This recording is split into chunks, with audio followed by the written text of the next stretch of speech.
अस्सलाम वालेकुम, नमस्कार, सत श्री अकाल एंड गुड इवनिंग। मैं हूं आरजू काज़मी और आप देख रहे हैं पॉइंट ऑफ व्यू। जैसे कि आप देख रहे हैं हमारे साथ हम सबके जाने पहचाने कमर चीमा साहब हैं जो कि जियो पॉलिटिकल एनालिस्ट हैं। बहुत शुक्रिया सर कि आज आपने ज्वाइन किया। वैसे तो हम अक्सर इंडिया पाकिस्तान की बात करते हैं, लेकिन आज हम चीमा साहब से सिर्फ और सिर्फ पाकिस्तान की ही बात करेंगे और हमें जरूर इस तरह के जो पाकिस्तान के इश्यूज हैं उस पर भी डिस्कशन करनी चाहिए। तो आई होप कि हम आगे से ऐसा भी करेंगे। चीमा साहब, दोबारा वही प्रॉब्लम चल रही है पाकिस्तान में कि लॉकडाउन हुआ है, रोड्स बंद हैं और ना सिर्फ पहले तो फैजाबाद पे होता था कि ये मजहबी जमातें जाके बैठ जाती थी, और इस बार ये देखने में आया कि ना सिर्फ तहरीक लब्बैक पाकिस्तान वालों ने ना सिर्फ इस्लामाबाद, रावलपिंडी बल्कि कराची और बाकी शहरों को भी जो है एक तरह से रोक दिया। और हैरत की बात यह है कि उनके साथ हमें कुछ फौजी भी नजर आए जो यूनिफॉर्म में थे और उनका साथ दे रहे थे, और उनका वही सुना जा रहा है, मुतालबा वही है कि फ्रांस के जो एम्बेसडर हैं उनको निकाला जाए, उनके साथ हर तरह के टर्म्स को खत्म किया जाए। तो आप इस चीज को कैसे देखते हैं? आपको लगता है कि क्या पाकिस्तान ये अफोर्ड कर सकता है? पाकिस्तान को क्या ये करना चाहिए? और अगर पाकिस्तान ऐसा करता है तो मेरे ख्याल से तो सारी यूरोपियन कंट्रीज हमसे नाराज हो जाएंगी। और ये जो गवर्नमेंट है, आखिर ये इस तरह के जो जनूनी और इंतहा पसंद तरह के लोग बाहर निकलते हैं जो एक ऐसा तासुर देते हैं पाकिस्तान का कि यहाँ पे एक्सट्रीमिज्म है और यहाँ पे एक इंतहा पसंदी है, जिसको हम बार बार अपने शोज के जरिए भी, और आपका अपना भी एक जबरदस्त किस्म का यूट्यूब चैनल है तो आप उस पर भी आप बात करते हैं और एक सॉफ्ट इमेज देने की कोशिश करते हैं, हमेशा पाकिस्तान को आगे रखते हैं। तो उसको ये कहाँ तक डैमेज कर रहे हैं उस बात को? ये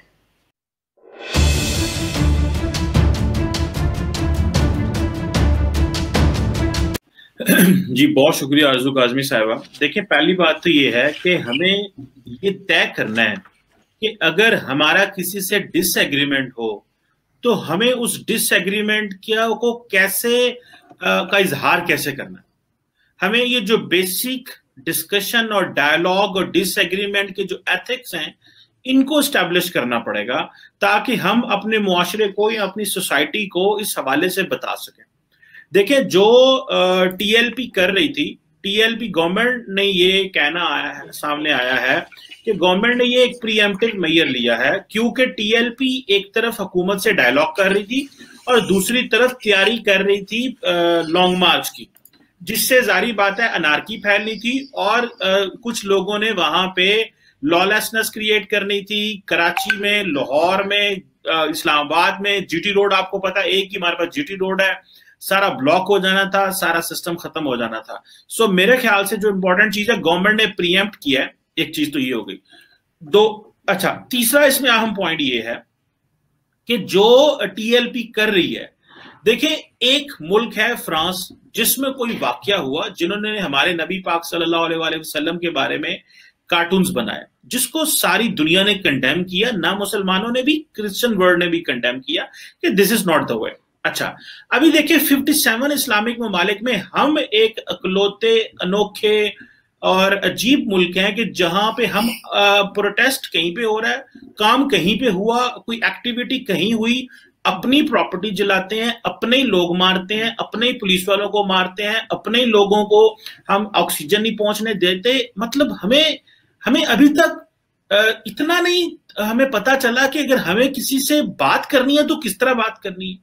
मतलब हमें ये एहसास, हमारा कुरान, हमारे नबी पाक तो सबसे पहले इंसान बात ही ह्यूमन राइट्स की करते हैं।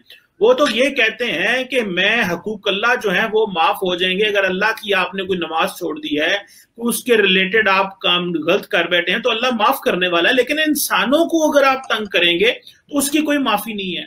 तो ये कौन सा ऐसा आप तरीका कार इख्तियार कर रहे हैं?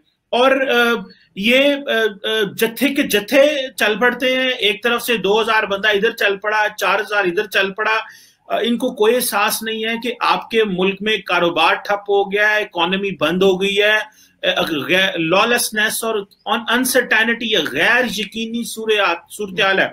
लोग इस्लामाबाद से लाहौर नहीं जा सकते, लाहौर वाले गुजरांवाला नहीं आ सकते, जीटी रोड वाले ट्रेवल नहीं कर सकते, मोटरवे बंद पड़ी है, गिलगित से लेके कराची तक आपने बिजनेस ठप कर दिया। अभी रिसेंटली हमने दहशतगर्दी की जंग लड़ी है और हमने हालात को नॉर्मलाइज किया है। दुनिया तो हमारा मजाक उड़ा रही है कि भाई ये किस तरह के लोग हैं जिनको ये नहीं पता कि अगर आपका किसी से डिसएग्रीमेंट है तो आपने बेसिकली प्रोटेस्ट कैसे करना है। हमें जिस मुल्क में अवाम को ये ना पता चले कि प्रोटेस्ट का क्या तरीकाकार होता है, एहतजाज कैसे रिकॉर्ड कराया जाएगा, हमने दुनिया के साथ क्या डायलॉग और क्या बातें कर दी हैं। सो मेरा ख्याल है दिस इज वेरी अनफॉर्चुनेट, और ये कसूर हमारे सियासी लोगों का भी है, मजहबी लीडरशिप का भी है, और उन लोगों का भी है जो टेस्ट सपोर्ट करते हैं, जो इस सारी चीज के कॉन्सिक्वेंसेस नहीं समझते, लेकिन वो सपोर्ट करते हैं ऐसे लोगों को जो मुल्क में लॉ एंड ऑर्डर क्रिएट करते हैं। लेकिन चीमा साहब, बार बार ये कहा जाता है कि बड़ी प्राइम मिनिस्टर इमरान खान भी या जो भी गवर्नमेंट होती है जब भी, वो बड़ा कोशिश करती है ये बताने की कि जी बड़ा सॉफ्ट इमेज एक पाकिस्तान का बनाने की कोशिश की जाती है सारी दुनिया के सामने, क्योंकि यहाँ पर तो यही कहा जाता है ना इंडिया से भी और बाकी जगह से भी कि जी FATF में इसीलिए हैं क्योंकि यहाँ पर इंतहा पसंद है, क्योंकि यहाँ पे एक्सट्रीमिज्म है, क्योंकि यहाँ पे टेररिस्ट को ट्रेनिंग की जाती है और हर तरह की बात की जाती है। लेकिन जब यही लोग, इस तरह के लोग आके और बैठ जाते हैं तो एक और वो इस तासुर को और ज्यादा हवा देते हैं, इस चीज को और ज्यादा पक्का कर देते हैं कि हाँ यही बात है।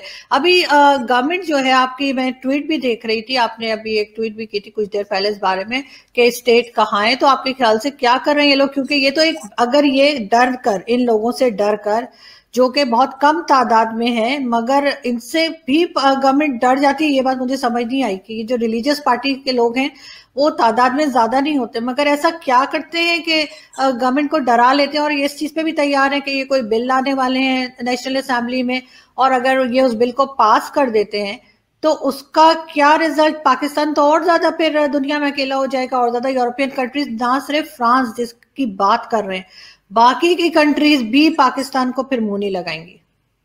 देखें, ये तो मुमकिन ही नहीं है कि हम फ्रांस के एम्बेसडर को यहां से भेजते हैं। This is out of question, ये तो क्वेश्चन ही नहीं है। पहली बात तो ये हो गई। गवर्नमेंट ने जो मुआहदा किया है TLP के साथ, बेसिकली वो मुआहदा ही खराब है। लास्ट टाइम जब TLP इस्लामाबाद 2017 में जब आए थे, जब नवाज शरीफ की गवर्नमेंट थी, तो आप इमेजिन करें ये फैजाबाद धरने में बैठे रहे, हमें अपना लॉ मिनिस्टर फारिग करना पड़ा इनके प्रोटेस्ट की, इनको मुंह को लग गया खून, हर प्रोटेस्ट करने वाले के मुंह को खून लग गया। उन्होंने कहा भाई हम, देखिए रियासत जो है ना वो झुकती नहीं है। रियासत का काम नहीं है कि एक जत्था आए कहीं से और वो कहे जी आप अपना लॉ मिनिस्टर बदल दें, कल को कोई और आएगा वो कहेगा जी हम ऐसे बदल दें। अच्छा, इमरान खान भी धरना किया था 126 दिन, हमें याद है 2013-14 में, लेकिन इमरान खान कुछ नहीं करा सका था। क्यों?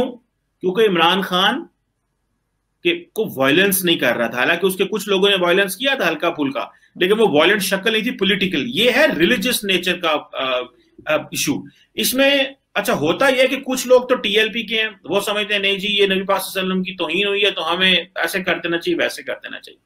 मैं समझता हूं कि हमें यह बताना चाहिए कि जो दुनिया में अवेलेबल प्लेटफॉर्म्स होते हैं, अक़वाम मुत्तहिदा है, फ्रांस में हमारा मिशन है, यूरोपियन यूनियन है, इन तक हम अपनी अवाम के सेंटिमेंट्स को लेके जाके उन हुकूमतों को सेंसिटाइज करें कि इस तरह की चीज है। हम उनको फोर्स तो नहीं कर सकते वो अपने मुल्क में किस तरह का कानून रखते हैं। अगर हमने यहाँ पे अहमदियों को काफिर करार दिया और सारी दुनिया कह रही है कि आपने क्यों काफिर करार दिया, हमने बदला है उस लॉ को, तो जो दुनिया में अगर ऐसा कोई लॉ बनता है तो उसको हम कैसे कुछ कर सकते हैं? हम तो सेंसिटाइज कर सकते हैं कुछ ऐसी चीजें। तो ये जो यहां पे कर रहे हैं इसका नुकसान दुनिया में कितना हो सकता है? आरजू, प्रॉब्लम पता कहां हुई है? प्रॉब्लम ये हुई है कि अगर कहीं पे कोई ऐसा ग्रुप हो जो रियासत को चैलेंज करे विद आर्म्स, वायलेंटली आर्म्स से चैलेंज करे, तो फिर तो हम कहेंगे भाई ऐसी की तैसी, इनके पास गन्स हैं, इन्होंने गोली चलाई है, पुलिस फौजी ये वो, तो फिर तो उसको माफ नहीं करेंगे हम। लेकिन जब इस तरह का इशू होता है कि ये नॉर्मली इनके हाथ में गन्स भी नहीं है, ये प्रोटेस्ट करते हैं, अगर आप इनसे लड़ेंगे ये तादाद में बहुत ज्यादा होते हैं, फिर ये कुछ तो हार्डकोर एलिमेंट्स होते हैं, फिर कुछ ऐसे लोग भी होते हैं जो इनके सिंपथाइजर होते हैं, जो सोसाइटी में जनरल पब्लिक होती है, और वो डिफरेंट जगह, जैसे कि हमने रात को देखा था कराची में, जो लॉ एनफोर्समेंट के कुछ लोग थे वो भी नारे लगा रहे थे। खैर उनको तो जो सजा मिलेगी वो तो मिल गई होगी अभी तक, मुझे आई एम 200% श्योर वो तो नहीं बचे होंगे जिन्होंने नारे लगाए हैं, वो तो he is no more part of the service, I am 500% sure, क्योंकि discipline is the most important thing in any force. So उन्होंने डिसिप्लिन तोड़ा, उनके साथ तो पता नहीं अब तक क्या हो चुका होगा, लेकिन जारी बात है वो they won't inform the media and all this. So the point is कि हमारा जो मेजर चैलेंज है वो है कि हमें मुआशरे को कैसे नॉर्मलाइज करना है, डीरेडिकलाइज करना है और लोगों को सेंसिटाइज करना है कि इंटरनेशनल पॉलिटिक्स में क्या होता है। ये वही इमरान खान साहब है 2017 में जब ये पार्टी आके फैजाबाद बैठी थी तो ये उनको सपोर्ट करते थे, और आज कह रहे हैं कि नहीं भाई हम आपको मारेंगे और आप ऐसे करेंगे। ये सियासतदानों का भी कसूर है, ये इन लोगों का कसूर है। आज एक छोटी सी वीडियो चल रही थी प्रेसिडेंट आरिफ अलवी की, उन्होंने कहा नहीं छोड़ेंगे, कहीं गाड़ी नहीं चलेगी, कराची बंद होगा। भाई आप लोग क्या पॉलिटिक्स करते हैं, आप गुंडागर्दी करते हैं, आपका काम देखिए, लोगों के कारोबार है, मुआशरा है, सिविल सोसाइटी है, लोग स्कूल कॉलेज यूनिवर्सिटियों में रिसर्च कर रहे हैं, कोई बिजनेस कर रहा है, कोई कुछ कर रहा है, कोई अपना काम पे जा रहा है, किसी की जिंदगी मौत का मसला है, किसी की शादी ब्याह है। आप लोग जब मर्जी सड़कों पे लोग लेके आ जाते हैं और कहते हैं भाई हमने किसी को घर नहीं जाने देना, कोई यहां नहीं पहुंच सकता, ये रियासत ऐसे नहीं चलेगी। आरजू आपको याद होगा एमक्यूएम ये कराची में करती थी, और फिर एमक्यूएम के साथ क्या हुआ, उसको सफाई हस्ती से एमक्यूएम को जो है ना वो खत्म कर दिया गया। क्यों? क्योंकि वो गुंडागर्दी करते थे, सियासत नहीं करते थे। सो अभी भी ये जो टीएलपी के हेड हैं उनके ऊपर दहशतगर्दी के पर्चे हुए हैं, एंड आई एम 200% श्योर आरजू ये लोग नहीं बचेंगे, जिन्होंने माहौल क्रिएट किया है ये लोग नहीं बचेंगे। हमें अपने लोगों को बताना है कि भाई अगर आपका किसी के साथ मसला हो तो बात कैसे करते हैं, अपना मौकफ कैसे पेश करते हैं। आप जत्थे लेके सड़कों पे आके चीजें बंद नहीं कर देते। और मुझे समटाइम परेशानी आरजू तब होती है जब मैं पढ़े लिखे लोगों को सोशल मीडिया पे देखता हूं और वो भी वो चीजें शेयर कर रहे होते हैं जो इस तरह की जमातें करती हैं। देखिए इस्लाम, कुरान, नबी पाक सल्लल्लाहु अलैहि वसल्लम की जो तालीमात हैं हमारे लिए उससे बढ़ के क्या है। हम तो अपनी जिंदगी उन चीजों पे गुजारना चाहते हैं। हमारे नबी पाक सल्लल्लाहु अलैहि वसल्लम कब कहते हैं कि लोगों की जिंदगियां खराब करो, लोगों को ऑक्सीजन ना पहुंचने दो, लॉ एंड ऑर्डर खराब करो, रियासत की रिट को चैलेंज करो। वो तो ऐसा कभी नहीं कहेंगे। आपको अपना प्रोटेस्ट रिकॉर्ड करना है, आप प्रोटेस्ट रिकॉर्ड करें, आप गुंडागर्दी ना करें। आप लोग कल जो प्रोटेस्ट कर रहे हैं, आई एम 500% श्योर मुआशरे में जो लोग इस वक्त बाहर निकल रहे हैं ना, किसी बंदे ने भी इनको दुआ नहीं दी, किसी एक बंदे ने भी दुआ नहीं दी। लोगों ने ये नहीं कहा होगा कि बहुत अच्छा किया, वाह वाह वाह, आपने मुल्क को बंद कर दिया, लोगों को तक ऑक्सीजन नहीं पहुंची, लोग अस्पतालों तक नहीं पहुंच सके, लोग अपने लोगों के कारोबार बंद हो गए हैं, अरबों रुपए का नुकसान हो गया। किसी ने इनकी तारीफ नहीं की। लोगों ने यही कहा होगा भाई इस्लाम जो है वो इस तरह के रवैये की इजाजत नहीं देता। और अगर इन्होंने रवैया ना बदला तो आरजू मैं आपको बताऊं, जिस तरह एमक्यूएम ठीक हुई थी, हर जमात ठीक होगी। ये 2018 में 19 में इन्होंने एक दफा पहले भी प्रोटेस्ट करने की इस तरह कोशिश की थी। ये रातों रात सबको उठा के ले गए थे, गवर्नमेंट रातों रात सबको उठा के ले गए थे, और फिर ये चले गए, इनको डाला जेलों में और हवालातों में, और इन्होंने फिर ऐसी माफिया मांगी वहां पे, और इतने लंबे लंबे इन्होंने जो है वो एफिडेविट जमा कराए कि आज के बाद हमें माफ कर दें, हम कुछ नहीं करेंगे। सो द पॉइंट इज ये मुल्क 50,000 लोगों का नहीं है, ये मुल्क 5 लाख लोगों का नहीं है। 20 लाख लोग भी आ जाए ना सड़कों पे आरजू, तो एक जिन्होंने पंजाबी कहते ना आने का फर्क नहीं पैंदा, because on the other hand 22 crore लोग हैं। 20 लाख लोग क्या होते हैं? जो पार्लियामेंट बैठी हुई है ये 20 करोड़ लोगों ने चुन के बनाई हुई है, ये कोई 5 लाख 10 लाख 20 लाख लोगों ने नहीं बनाई हुई। So respect the mandate of the people.